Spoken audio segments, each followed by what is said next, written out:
রাজ্যে পালাবদল হয়েছে, বাংলায় তৃণমূলের ভরাডুবি। তবে হারের পরেও থামেনি সন্ত্রাস। শাসক দলের কর্মীদের উপর অত্যাচারের অভিযোগ তৃণমূল আশ্রিত দুষ্কৃতীদের বিরুদ্ধে। কাকদ্বীপ ও শালবনীতে উঠল একই অভিযোগ। ধারালো অস্ত্রের কোপ, বেধড়ক মারধর, এমনকি নদীতে ফেলে দেওয়ার অভিযোগ ঘিরে চাঞ্চল্য ছড়িয়েছে দুই জেলাতে।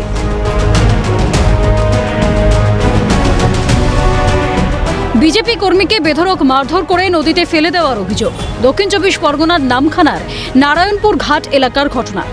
আক্রান্ত বিজেপি কর্মী তারাশঙ্কর পড়ুয়া। অভিযোগ, বৃহস্পতিবার রাতে ঘাট এলাকায় গেলে কয়েকজন দুষ্কৃতী তাকে ঘিরে ধরে মারধর করে। এরপর গুরুতর জখম অবস্থায় তাকে নদীতে ফেলে দেওয়া হয়। পরে একটি ছোট ডিঙি নৌকো আহত ওই যুবককে উদ্ধার করে। স্থানীয়রা তাকে ভর্তি করেন কাকদ্বীপ সুপার স্পেশালিটি হাসপাতালে। ঘটনায় একজনকে আটক করেছে পুলিশ, তদন্ত জারি রয়েছে। ওই টিএমসির যে মানে গুন্ডা বাহিনী নসাদ, তা আমি বললাম হ্যাঁ তুই ঘর ভেঙেছি বলে বলেছি আমি। তা ওখান থেকে আমার কথা কাটাকাটি হয়ে গেল। তা আমি ওখানে চলে এলাম। তারপর কিছুক্ষণ বাদে আমি রাস্তায় যাচ্ছি, আমাকে ডেকে করে বলে তুই এখানে তোর সঙ্গে কথা আছে। আমি যাও, কোথায় যাবো, কথা বলবো।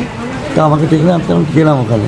যাওয়ার পরে আমাকে বলছে যে তুই যখন বলেছিস তোকে মেরে ফেলবো, তোর পরিবারকে মেরে ফেলবো, আর গৌতম পাল্লাকে মেরে ফেলবো। সঙ্গে সঙ্গে কিছুক্ষণ পরে আমার মাথায় ইটা মারলো আর হেতা নিয়ে দোনানি দিয়ে আমাকে ফেলে দিয়েছে। আমাদের প্রাক্তন যুবর কার্যকর্তাকে মাথায় ইট দিয়ে, এই যে আমরা বারবার বলছি এই যে তৃণমূল দলটা জিহাদি রোহিঙ্গাদের নিয়ে সরকার গঠন করেছিল, আজকে তার পতন হয়েছে। তার সত্ত্বেও এই রোহিঙ্গা, এই বাংলাদেশি জিহাদিদের নিয়ে এখনও পর্যন্ত দেখুন বিরোধী থাকা সত্ত্বেও আজকের আমাদের শাসক দলের কার্যকর্তার উপর আক্রমণ করছে। এটা ভাবা যায়?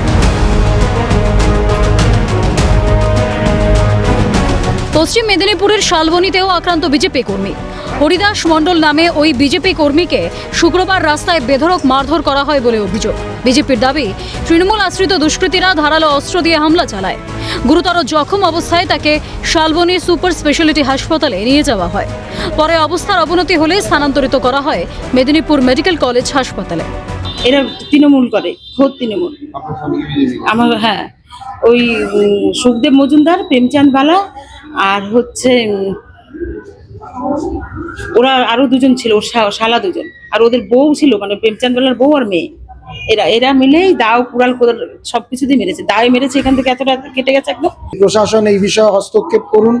এই তৃণমূলী গুন্ডাদের এই অত্যাচার আমরা মানব না। আমাদের রাজ্য সভাপতি যেখানে বলেছেন কোনো বিজেপি কর্মী কারো গায়ে হাত দেবে না, সেখানে তৃণমূলী গুন্ডাদের এই অত্যাচার, এটা কিন্তু মেনে নেওয়া যায় না। আজকে আমরা এর জোরালো দাবি জানাচ্ছি।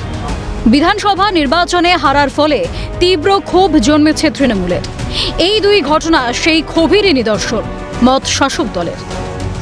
অরিজিৎ মণ্ডল ও অভিষেক চক্রবর্তীর রিপোর্ট, ক্যালকাটা নিউজ।